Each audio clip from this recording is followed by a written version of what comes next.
Hello, everyone. Welcome to this week's Life Conversations with a Twist. I'm honored to have Bekah on. Actually, Bekah and I just met a couple months ago. Yeah. Everyone knows I'm a good networker and I'm in a networking group, and Bekah just joined as a member. And I actually am really excited to learn more about your journey and your life and what you do. But you had reached out and was like, "Can I come on your podcast, talk about Enneagram?" I'm like, "Yes, because I love Enneagram." So Yeah. thank you so much for being here. I cannot wait to dive into your story. Do you want to tell the listeners a little bit about who you are, where you live, a little bit about your personal life, whatever you want to share? Yes, thank you. And thank you for being open to having this conversation because since I met you and heard about your podcast, I've been binging it and hearing all of the amazing women that have come before me and shared their stories.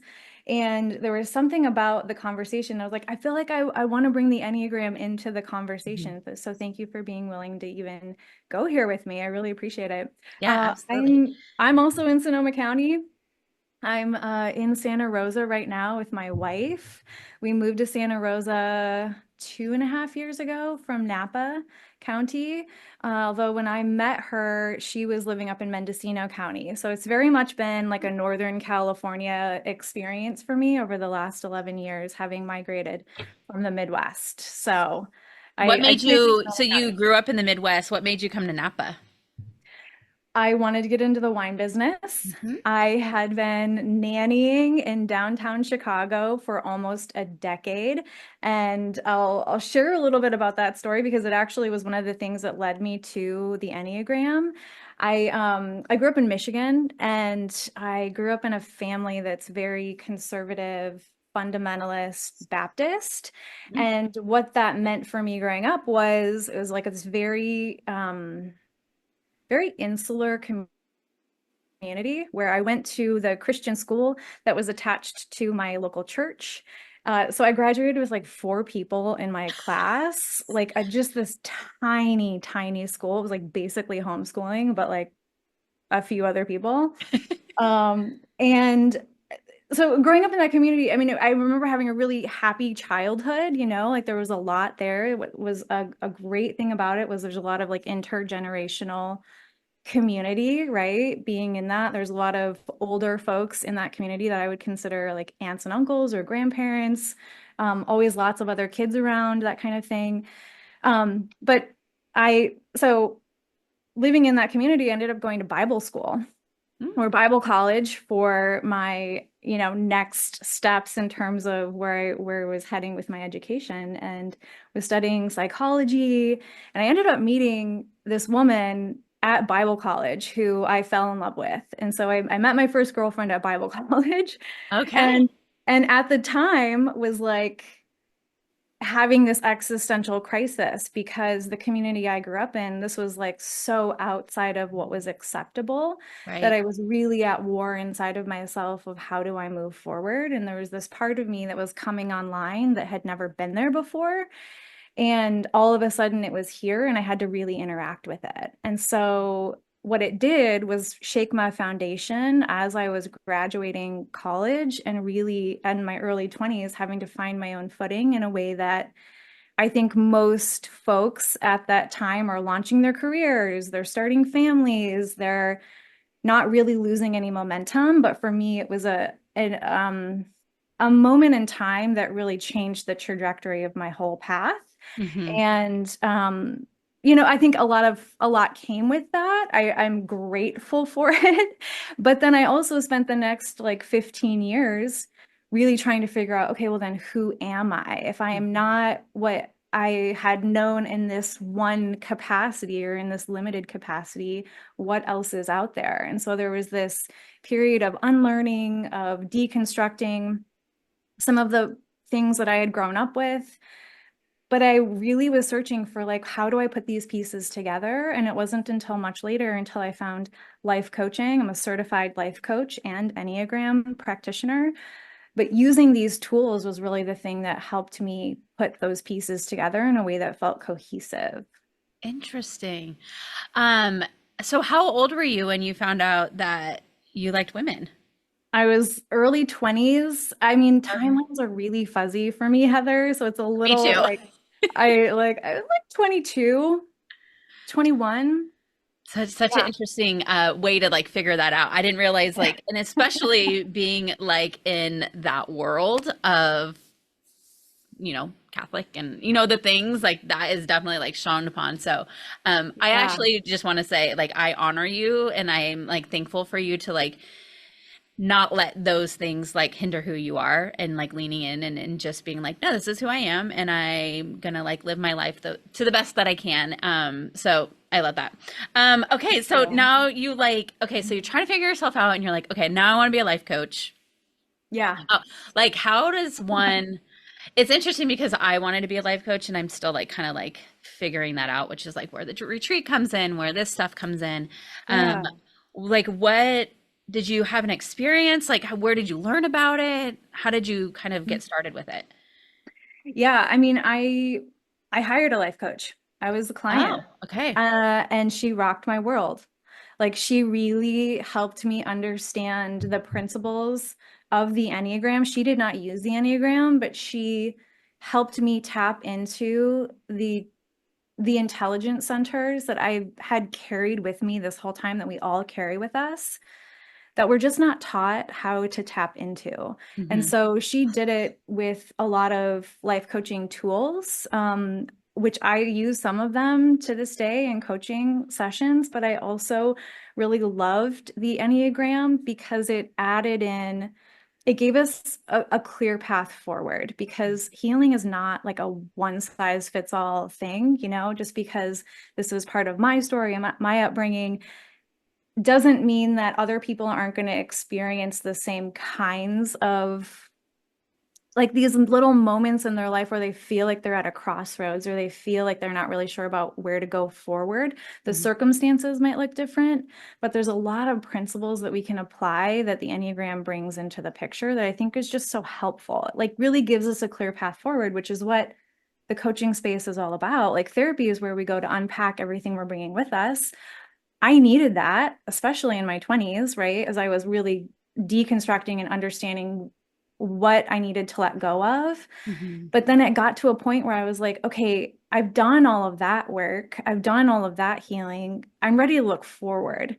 And Hmm. coaching was that for me. It was really helping me tune into like the navigation systems that I have now, the resources I have now, and really give me a clear path forward. And so that's what I offer my people, again, the circumstances look different for all of us, Hmm. but there are principles that can apply to all of us. So how long have you been doing this life coaching stuff? I'm in my third year of Wow, okay. Full full-time time. practice. I mean, that's like a whole nother conversation is like just coaching in general or consulting, which is what I'm doing. Like how you Yeah. price for it, how do you get clients? Yeah. How long is the process? I'm still obviously figuring that out.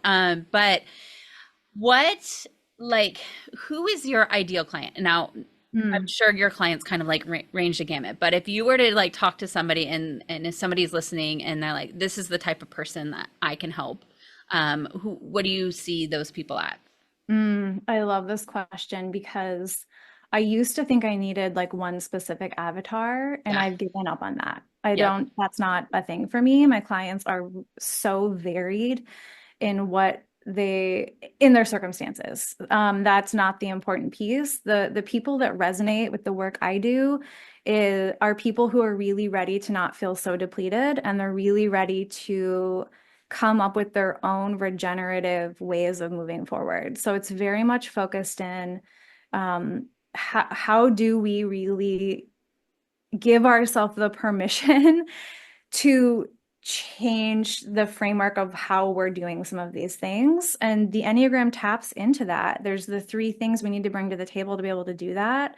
That's our reasoning, our thinking, our emotional center, our energetic capacity, what we're able to hold in terms of discomfort.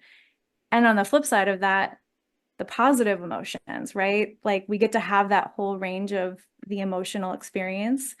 But there's this seat that I think that we so often disregard, or we don't include it as much as we could for some of us into the conversations about how we move forward. And then the third part of that equation is our intuition or our gut. And I can look back on my life and have moments where there was these intuitive hits that came through. It was like, nope, this, right? I'm sure you've had those moments where something comes through, but culturally, I think we are conditioned to just operate from up here. So our reasoning is really trying to do the heavy lifting and like muscle our way through how we navigate change and how we look for answers and solutions. And we are really, I think, and I'm thinking generally speaking here, right? Mhm. We are leaving our other two centers out of the equation. So the people who resonate with this work are willing and ready to go to those places. Yeah. Which we're seeing a lot of that with our retreat. You know, it's like I can see like there's people in my life where I'm like, I know you're going to benefit from an experience like this. But if you're Mhm. not personally ready to do the work, then that's why people aren't showing up, right? It's like you have to like be ready to be like, okay, now I want to figure out what my life is, to be able to move forward, to be able to like set those goals and to like let go of past stuff. So I totally, that's as we're navigating this like retreat world too. It's been very interesting. Yeah. Okay, which Yeah. now I really want you at our retreat, but we can sidebar that after this. Yeah. I'll But come. I'll be there. so you talk about Enneagram. Uh-huh. I know what Enneagram is, but not a lot of people do. 'Cause Right. I actually just learned about it a couple years ago. Can you tell the listeners a high level of what it is Yeah. and kind of like what makes up the Enneagram? Yes. I think that a lot of people can get really overwhelmed with the model itself in the like as they're starting the journey. It's like, what am I even looking at here? So to keep it as simple as possible, I really like to start with those three centers with Enneagram language would be the triad. But basically it's like there are 9 types of people that are in this world. Like we all enter the Enneagram with one of 9 lenses, and our work enter regardless of whatever any Enneagram type we are, which I don't think changes over time. I think we are what we are, and we access different patterning and different behaviors as we grow and evolve and mature as humans. um, but that there's these common roadblocks for each Enneagram type, and our inner work is to figure out how not to get so stuck in those, if that makes sense. So it helps us look at, okay, what might be my organic roadblocks as I'm pursuing like entrepreneurship, as I'm pursuing like career advancement, as I'm even parenting, being in relationship, being in partnership, like what are going to be the things that might be common roadblocks for me, and how can I just prepare for them and not get so stuck in this typology that I can't access the rest of the wheel. So I like to think of the Enneagram, although there are 9 types, think of it as an ecosystem, and that the lines that are coming off of all of the types are these like little resource points, these little roots that help you connect into the energies of the other types. So and it's an awareness tool. We talked about diving into each 9 type, but again, there's 9 types and Yeah. they're all very interesting. Can you at least just rattle off the like names of each of the nine? And Yes. because I think as somebody who's like doesn't know much about it, you'll probably like think like, oh, I think I'm in that little bucket. Totally, yeah. And I also have, for anyone who's interested in hearing a little more about, or like not really, you're not sure where to go around the Enneagram, I have what's called the Enneagram Starter Pack, that you can find on my Instagram, and that will help you. And it'll also give you a link to take a free assessment if you're not sure what type you are. So just know you can always go there to find out more info. But the types are, Enneagram 1 is the reformer, and reformers are really good at having structure. There's a really high level of like good and bad, right and wrong, whatever that means to them. It's not necessarily a morality, but for them, there's an inner code. Enneagram 2s are called the helper, which for anyone who grew up in the environment that I did, helper is a triggering word because women are taught in that environment that we are only allowed to be the helpers in a very patriarchal environment. So if you don't resonate with that word helper, I like to use the word nurturer. You're a nurturer. So you've got, you're very in tune with what's happening around you. You're really good at picking up on the needs of others, less so about understanding your own needs and meeting your own needs. So self-care is a big thing for Enneagram 2s.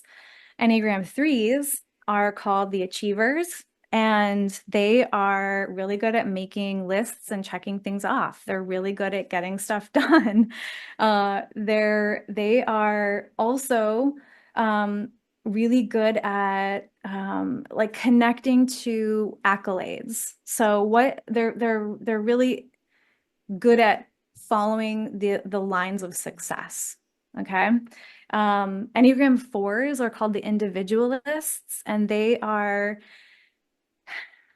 I like to think of them as like the big feelers. Like when you need to tap into your emotions, you head to the 4 energy because they're supercharged. They feel really bigly, and so bigly is not a word. I like They it feel though. greatly. They feel in massive, they feel the swings of life. And a lot of artists, a lot of art comes from Enneagram 4 energy because it's expressive and it's creative and it's very alive in that way. Enneagram 5s, we call the sage or the investigator is another term for them. And they're really interested in data. So they bring in and they see the world through information. They're very cerebral, and that's great for processing data and analyzing things. They have a harder time connecting with people emotionally. And so for them, like their world exists up here, and so it can be hard to make those connections. So their work really comes into allowing themselves to feel and connect with folks around them. Is this going too fast? We're on a No, good. no, this is great. This is great. This is a great Okay. overview, and you're like touching on it because, like, I think we'll get through it, and then I'm Yeah. gonna be like, I bet you anyone can guess what I am. Okay. But like, it is. I think it'll like get people to like start thinking about where they might be. Where they might Like a fall. quiz. Yeah, Yeah, yeah. yeah. Okay, 6s, we're almost there. So for everyone listening, we're almost there. Hang with me. 6s are called the loyalists, and they have a higher lead time in warming up to folks. Typically, they can be very warm and charismatic, but Mm, they really have a longer vibe check, but once they're in, they're in. And what that means is they're great friends, like they're great partners. They are also very anxious folks. Typically, they have a high anxiety reel happening up here. So a lot of their work comes into turning that dial down, turning the spinning, it's all the what ifs. It's the over analyzing, the over obsessing, or the over all the overs, into allowing things to really come to the present moment and just be what they are in the moment. Hmm. 7s are the enthusiasts, and they are the adventurers. They're the ones that are typically the life of the party. They're really good at like being at the party and then being like, when are we planning the next party? It's like they're always on to the next thing. They're so fun. They teach us how to play, and their work comes in learning how to see things through when they get difficult. So for them, if that is a really hard thing to do, to not just experience the positive range of emotions, but to really sit with all of the what we would call the negative range of emotions and allow that to be part of the human experience. Hmm. 8s are called the challenger, and they are typically seen as like archaic, like archaic, not archetypal leaders. Like when you think of like the boardroom CEO, it oftentimes you're thinking of someone who's portraying these very like masculine presenting behaviors and patterning. Uh, 8s succeed very well in those environments because they really lead with their intuition. They're very good at trusting their gut. They're super decisive. They can kind of see the issue here and be like, boom, this is the answer. Not all types can do that.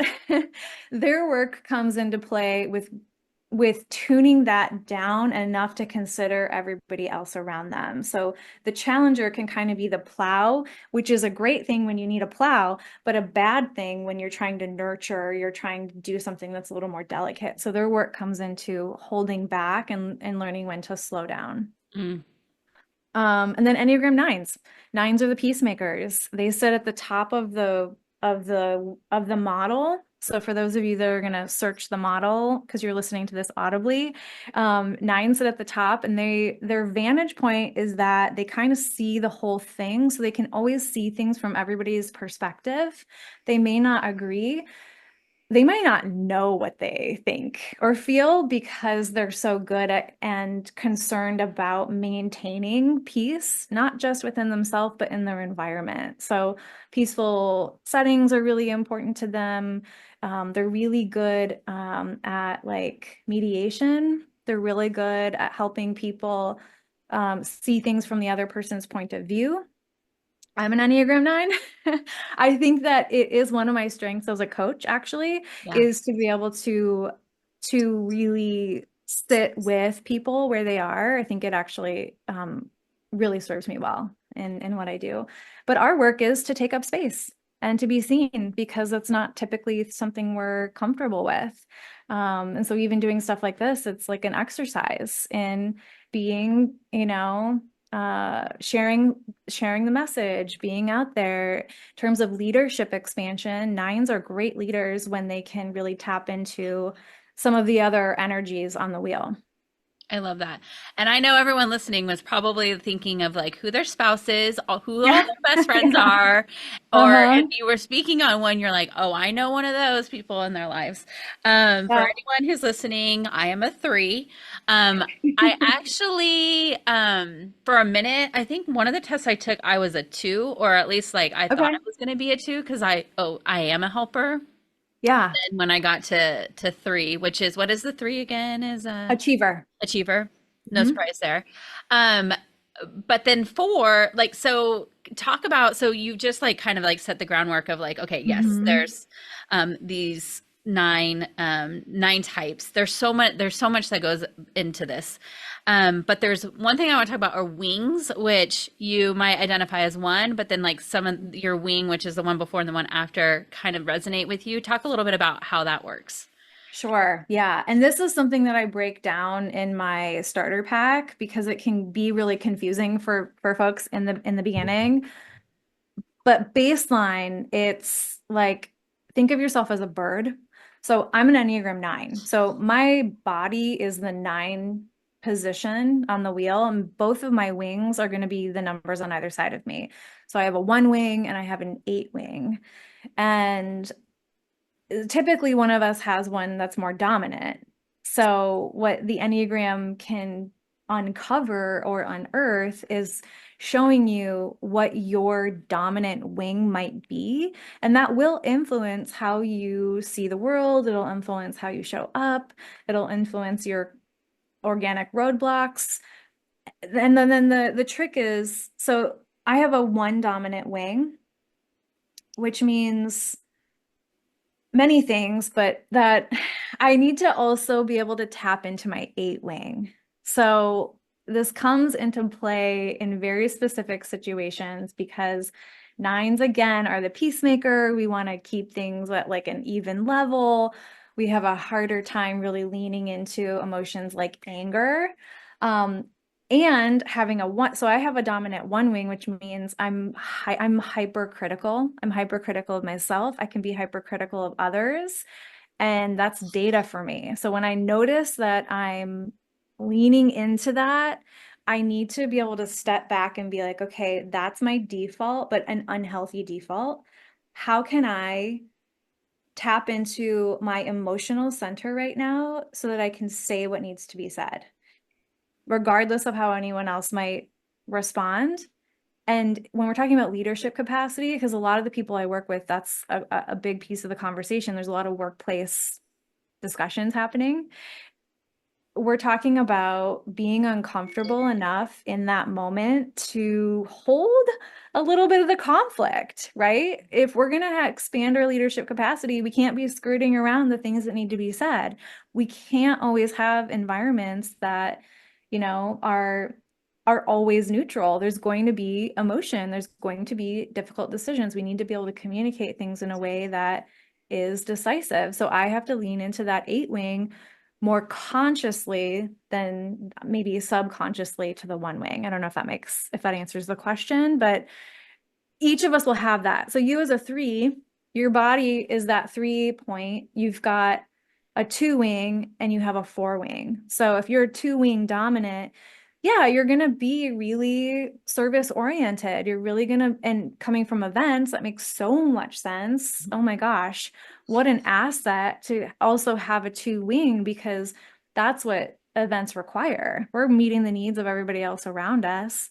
And work for that for you with a dominant two wing will be, how can I slow down enough to understand what I need, like what I am even thinking and feeling in this moment, so that I can tap into my own creativity. So a lot of the work for that three with a two wing type will be in the slowing down. It'll be in the really allowing the emotional center to be part of it.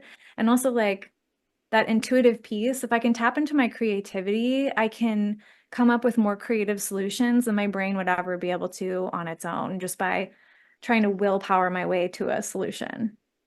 Like all three of them just resonate so much in my world. I love being creative and but then I am a helper because again, like coming from events or I'm like even with my career now, it's like I always just want to help people. Like that's what I do in my job. Yeah. And I'm a super achiever. Like I'm like, hey, what's next? I mean, people tell me that all the time. I feel like doing this work, like you can one help a leader, right? Or Mhm. some teams like how to work together, how as a leader how to work with their team, or if you're in a team and like how you work together.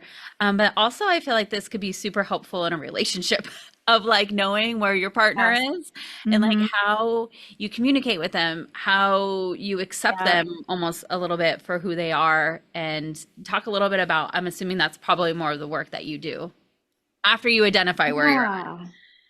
Yeah, it's interesting. I do both. It's both and. So the team and the team environment, the platform I use to look at the Enneagram and where folks would go to take my free assessment is a platform that also allows teams to see. So for a leader to have their team take the Enneagram assessment and then understand how even different team members are going to interact with one another. Like, say I'm going to try to put, person A with person B and team them up on a project.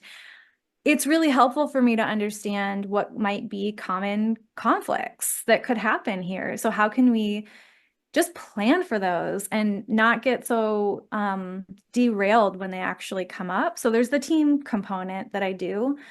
And then in terms of like interpersonal relationships, huge, so huge.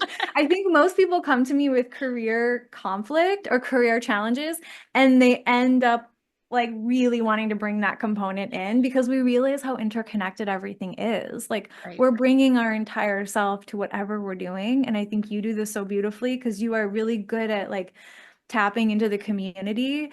It's like, okay, but then as a part of that, I'm a real person. Like I have real relationships, and this is really impacting how I show up there. So, for example, I mean, I'll just give you my example, my partnership. My wife is a seven. She's an enthusiast, and she's like so fun and so playful, and like everyone wants to hang out with her. And I'm like, the peacemaker coming into the situation, and I bring definitely a grounding to our relationship, but she brings the fun and she brings the play. Now, conflict is there are some times where I don't match her level of excitement about something, and that is hurtful. Like For her. I for her, Yeah. she's like, why can't you just be excited for me about this? I'm like, well, because I don't I don't care. I don't care. Right. But also I think, in our relationship, that's been a point of work for me to really plan to match her, or at least give her 5 minutes of excitement, and connection. It's all about connection at the end of the day, you know?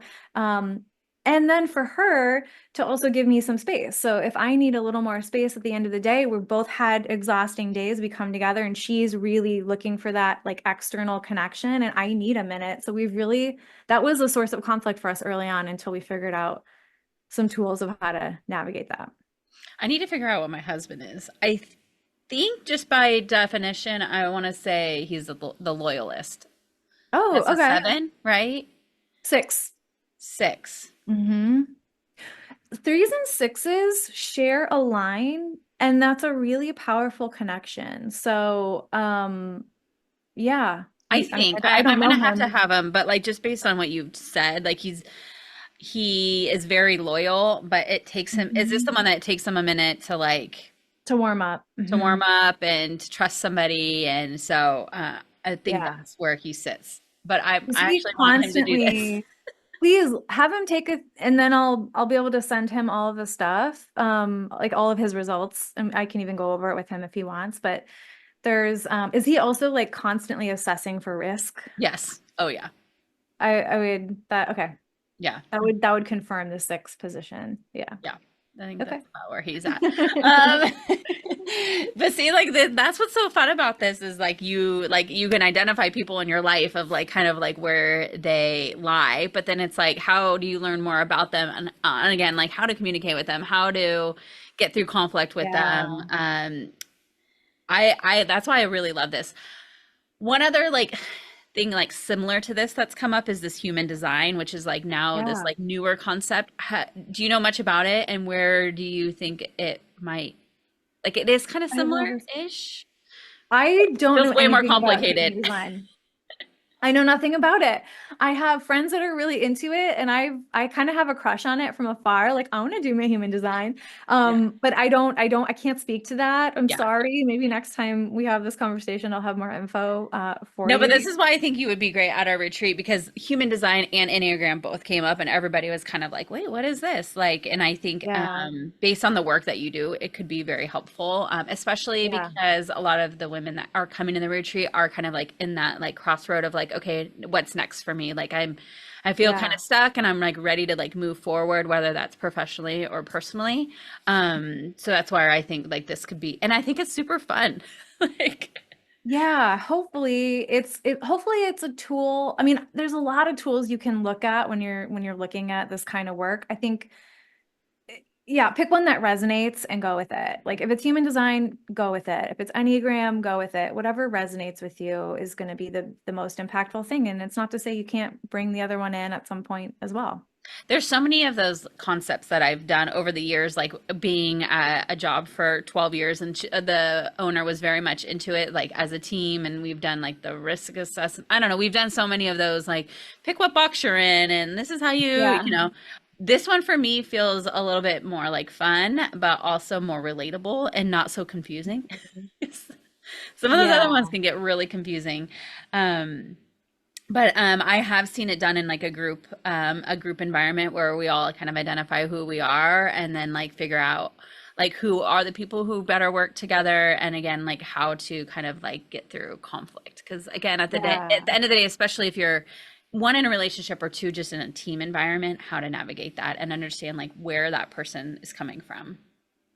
Yeah, I think it's an important piece of the puzzle for a lot of folks because I mean, you and I are both results oriented. Like we're not out here just doing this for the sake of doing it. We want people to feel like they're more energized. We want people to feel like they can access what they need to really ground and move forward in a way that really feels empowered. And I think going back to the triads, that's what we're talking about when we're talking about like alignment, we're talking about being in flow.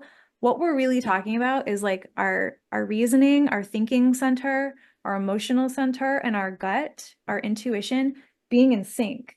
So if Mhm. we're moving forward with those 3 centers in alignment, we don't doubt ourselves. We don't second guess the decisions as much. Like we feel it's like rocket fuel for what we're trying to do. And I think it's a fun way to talk about how to get results that are really powerful and meaningful. And I think that that's what our communities are hungry for, Mhm. not just for us to connect with ourselves, but then move forward in a way that's coming up with creative solutions to these problems and these systems that aren't working for us anymore. I mean, one of the things that I hear literally all day long is like people coming into the coaching space that are just completely depleted because they've been trying to operate just from one of these centers, and it's out of balance. It's Mhm. not tuning into their whole being, moving forward as one powerful entity. So that to me, yeah, it's the quickest way to get results is learning how to sync those centers.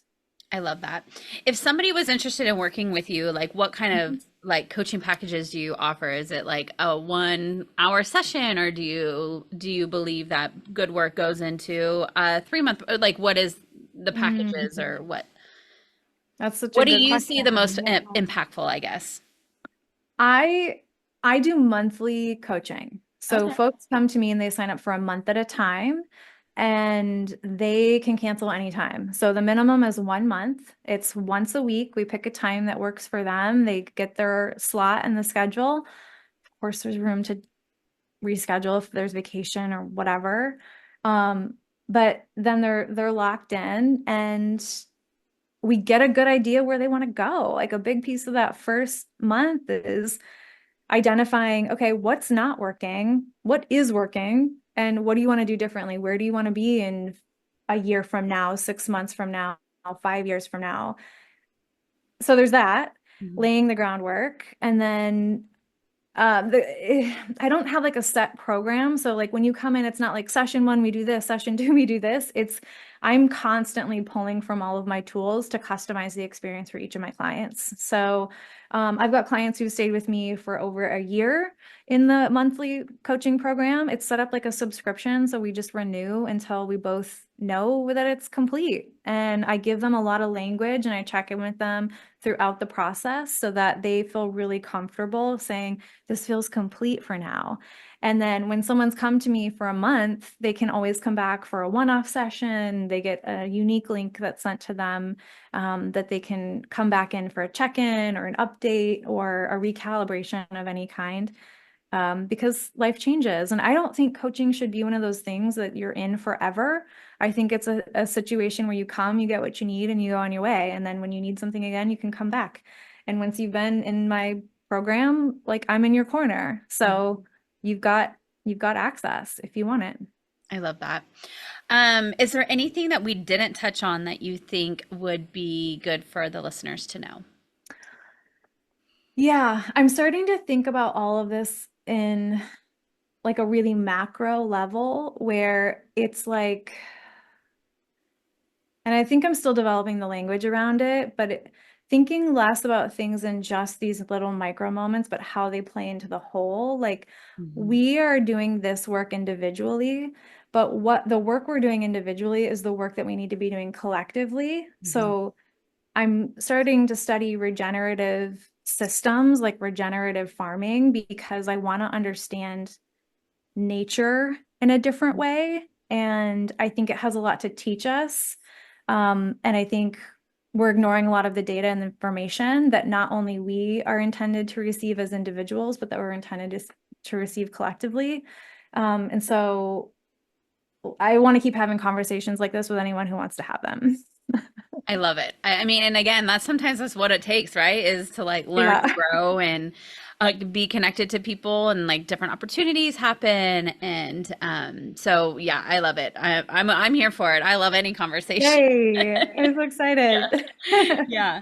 I am so thankful that you reached out. When I did meet you for the first time and you're like Enneagram, you were on my radar to be like, hey, I do want you on the show because I do think it's a really cool conversation. And if anybody listening wants to learn more, you can follow her. Bekah, you can take her assessment tests. It is super easy to take. I'm assuming it's similar to what I've taken, but you could probably clearly just look at a graph and know maybe where you sit. But then once you know, then you can do research on to learn more about yourself, which is always fun. Mhm. Um, there's this lady that I follow. She does like cute little memes all the time, and it'll be like, "You're an Enneagram during holidays," and it's like you're three, and then like this is how you celebrate as a three in the holidays. So there's like fun things about it, and that's why I said I think that Yeah. I resonate with it the most because it's like fun and easy to understand too. Yeah. But yeah, so thank you again for being here. Thank you for having me. I really appreciate it, Heather. Thank you. Thank you. Yeah. And if anybody wants to work with her as a coach, definitely reach out. If you're stuck in a rut, whether again that's personally or professionally, it sounds like Becca's gonna be able to make some clarity for you. That's Give you the right. path to go. Let's get those results. That's right. Yeah. So thank you again. Bye.